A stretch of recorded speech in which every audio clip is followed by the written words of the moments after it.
shaqana su'aashan waxaa soo qoray gabar waxay leedahay sheekh nin baa qodbo siro isku guursanay muddo kadib baa waxa ogaaday in ay qalad tahay asagana wuxuu igu yiri maadaama ay qalad tahay meher igu malhid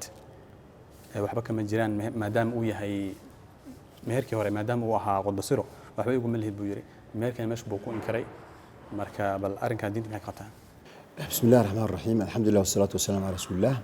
horta arintaas waa daahiro runtii bulshadeena burburtay yani ka dhex muuqanaysa gabdhaha in si qarsoodi ah intii loo mehersado hadhow dambana lagu inkiro oo yani duruufo dhaca ay taasi ka mid tahay marka sida hadda ka muuqata su'aasha labada qof way isguursadeen way is arkeen kadib ayaa waxay isku khilaafeen si wada socoshada iyo guurkii asaga ahaa marka meherkii ayay isku qabteen marka gabadha meherkeedii inuu siiyo ayaa laga rabaa maxaa yeelay meherkii waxaa lagu siinayaa tii xadiisku ahaa wixii lagu xalaalsaday haweenka farjigooda ayuu kaga waajibayay marka dayacaad marka hore waxaa keenay weygii saxda ahaa ee guurka in loo maray rabay ayayna u marin oo yani waxyaabahan dhaqankan Soomaaliga ama meel fog intii la aado yani soo nikaaxsanayo ama maxay ahayd gabadh laga yaabo inay la joogin waalidkeed oo banaanka u soo baxday oo markaas yani kaligeed ah in la yiraahdo maadaama uu waligaaga joogin hal uu nikaaxiyo wilaayadii marka ay sheekh markaas ay raali isaga tahay u dhiibato oo sheekheenu maadaama waligeed uu joogin in uu ku saaku meeriyo maxay yeelay haduu waligu maqan yahay wilaayo kale oo waxa jirta marka oo فالسلطان ولي من لا ولي له واتي أهيد مركز السلطان كلنا متجرو أو يعني هذا شريعة وحي أها بوسكي وحي استياجي مركز الشيخ مركز هوش وقمناي مركز يعني قبلها ساس وكلاء ظروف تاس إقامته وحافي عن ضدك هوش أي كلا دحمر يسو إننا ضيعين إننا وقف إذا سنين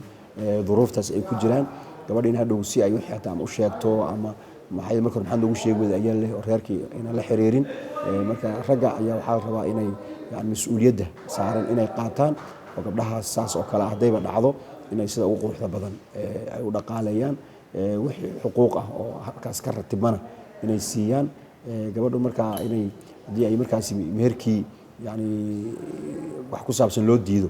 يعني حبك كلا يوبح كرتو يعني إني أما الدعوة قشو أما خيار لو صاروا هذه ست مشاكلات كل واحد لي أما خلافات كل واحد لي هي مرايا لكن كالآن marka hore in laga fiirsado ayaan ku talin lahayn haday dhacdana yani si wanaagsan oo sharaf ay ku jirto in arintaas iyada ah loo xalliyo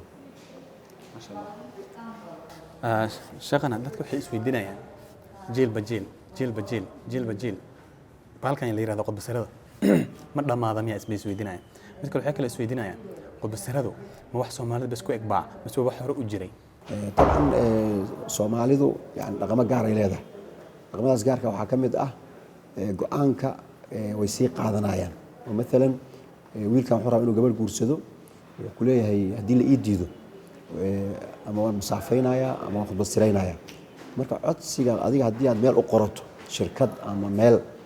waxaad sugtay waa in ama codsigaaga la aqbalo ama la soo celiyo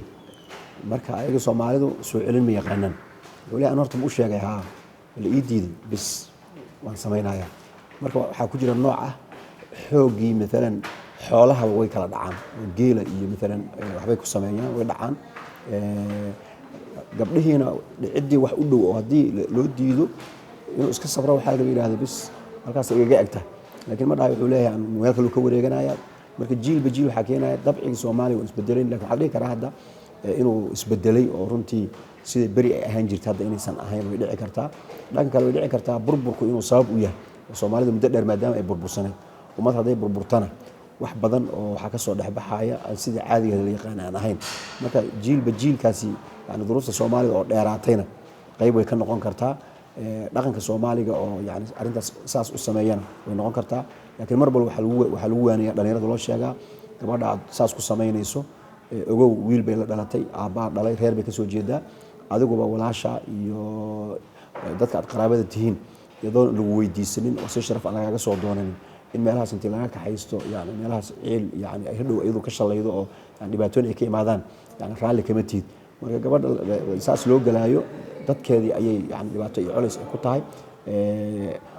dhalinyarana waxaa la yidhahdaa yani talada intay geed ka boodaan bay yani tala ka boodaan, marka waa wax marka horeba yani talo xumo ku dhashay. Soomaalida isku waafaqsan inuu talo xumo u yahay waxaan mukhbasiro dheh ama masaafo dheh oo marka xataa la sameeyo markii dib in loo heshiiyo oo hawshii bannaanka lasoo dhigo la rabo, waxaa jirta wax suuriyada aan ahayn oo si gaar ah loogu maamuuso la yidhahdo xaal iyo xumeyn baan ka keenay arrintaas iyada. marka xaal iyo xumeyn keentaas waxay ku tusaysaa waxaan fiicnayn in lagu dhacay. marka waa la ogyahay in waxaan wax fiican uusan ahayn, haddana waa lagu sii socdaa. marka dadka wax bartay iyo dadka yani dhalinyarada ee masaajidada ku xiran ee aqoonta leh inay aad dadka uga wacdiyaan ama uga wacyigeliyaan, ayaguna ay ka fogaadaan, bulshaduna ay ku dhisanto si taraadi ah oo is-ogolaansho ah. guurku waa caqdi taraadi ah oo dadku inay is-ogolaadaan ku dhisma, maxaa yeele mustaqbal waxaa laga rabaa duco iyo caruur barakaysan inay ka imaadaan. ma aha sidii xoolihii oo kale bini aadamku wax markaas isagoo ku taagan oo shahwo la yidhaahdo inuu intuu guto oo haddana uu meeshuu doono haddana ka sii baxo. ma ahana waa qadiyo oo caqdu zawaajku aad u ixtiraam badan oo diintu ay meel fog ay gaarsiisay oo xushmad badan u baahan in la sameeyo. marka waxyaabaha ku hareeraysan oo khaladaadka dhan u baahan yahay in laga leexiyo si uu noqdo mid wanaagsan oo yani bulshada isdhexgalkeeda qayb ka noqdo. maasha Allah. maadaama dhalinyarada wacdi keliya maadaama maalmahan dambe waan ficil waayo ma jira ciqaab la dhihi karo ciqaab xumil bay mudaysanayaan oo si ay arrinka u yaraado. طبعا haddii uu jiro yani system ku shaqeeya sidii sharcigu ahaa oo aadaabta islaamka ilaalinaya,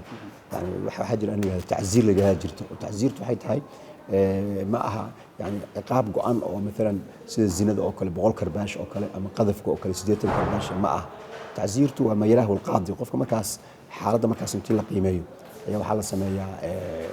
waa lagu tacziiraa. marka hadday jiri lahayd system yani islaamka iyo aadaabtiisa iyo ilaaliya, waxaa ka dhalan lahayd qofka yani khaladaadkaas sameeya in la tacziiro oo la yidhaahdo khaladkaad gashay si ay isaga daayaan. laakiin tii ayaa inagu dheeraatay, fursad looma helin marka dadka yani in wacdigaas lagu wada ma ogey si awood ahoo dowladnimo ahoo nidaamkii islaamiga ah oo hirgalay oo isku hagaagsan ayaanan weli helin. marka taas waxaa keenaysa marka inay wixii sii socdaan.